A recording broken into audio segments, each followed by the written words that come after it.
మన దృష్టి, మన అభిప్రాయం, మన భావనలే మన జీవితాన్ని మార్చేస్తాయి.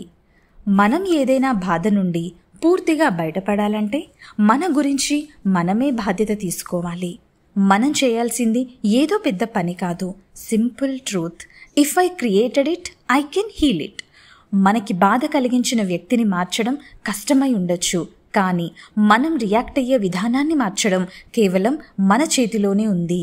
సో లెట్స్ స్టాప్ సేయింగ్, ఇలా అనడం మానేయండి, అతను నన్ను బాధ పెట్టాడు, ఆమె నన్ను అవమానించింది. ఇలా ఎప్పుడైతే మనం చెప్తామో మన బాధని అవతలి వారి చేతిలో ఉంచినట్టే అవుతుంది. మన బాధ, మన ఆనందం ఎవరి చేతుల్లో ఉండాలి? మన చేతుల్లోనే కదా. So instead of blaming, let's start claiming responsibility. Emotional healing ఎలా మొదలవుతుంది?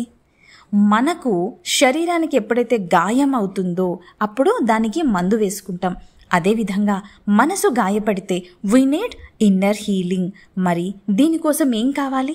Self awareness, inner silence, daily reflection. అంటే ప్రతిరోజు ఒక 10 నిమిషాలు కూర్చోండి, ఒక ప్రశ్న మీ మనసుకి వేయండి. ఈరోజు ఎక్కడెక్కడ నేను బాధపడ్డాను, ఎందుకు బాధపడ్డాను? అక్కడే రియలైజేషన్ మొదలవుతుంది, అక్కడే జ్ఞానం మొదలవుతుంది. Because emotional healing begins with emotional understanding. ఎవరో మనతో కఠినంగా మాట్లాడినప్పుడు మనం వెంటనే రియాక్ట్ అవ్వాల్సిన, స్పందించాల్సిన పని లేదు. ఒక్క నిమిషం ఆలోచించండి, ఆ వ్యక్తి ఎందుకలా మాట్లాడాడు? అతనికి ఏమైనా ఆ క్షణం లోపల బాధ ఉందా? అతని మాటలు ఈ పరిస్థితుల్లో ఇప్పుడు నాకు నిజంగా అవసరమా? ఇలాంటి ప్రశ్నలు వేయడం ద్వారా మీ మనసుకి మీ బాధ తగ్గిపోతుంది. మనం రియాక్ట్ కాకుండా రెస్పాండ్ చేయగలుగుతాము. Responding is healing and reacting is hurting. మనలో చాలామందికి బాధ ఎందుకు వస్తుందో తెలుసా? Because we depend on others for validation. వాళ్ళు మాకు సంతోషం ఇవ్వాలి, గుర్తింపు ఇవ్వాలి, ప్రేమించాలి అని అనుకుంటూ ఉంటాం. అది వాళ్ళు ఇవ్వలేకపోతే మనం బాధపడతాము. True power means I can give myself everything I need. Self-love, self-respect, self-trust. ఇవి నా నుండి క్రియేట్ అయ్యి నాకే తిరిగి వస్తాయి. మనలో కొందరు బాధని దాచిపెట్టుకుంటూ ఉంటారు. లోపల ఎమోషన్స్ అన్నీ కూడా ప్రోగవుతూ ఉంటాయి.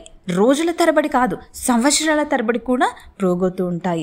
చివరికి అది ఒక బ్యాగేజ్లా తయారవుతుంది. సో హీలింగ్ అంటే ఏంటి? హీలింగ్ అంటే it's like cleaning your inner space.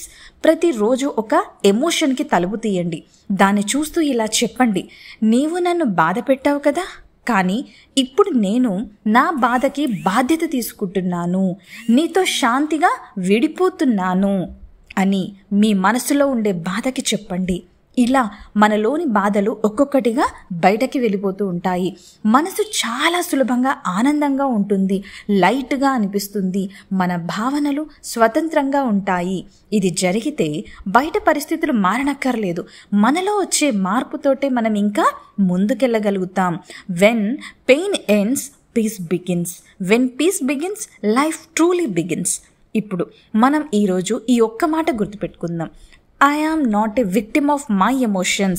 I am the creator of my emotional world.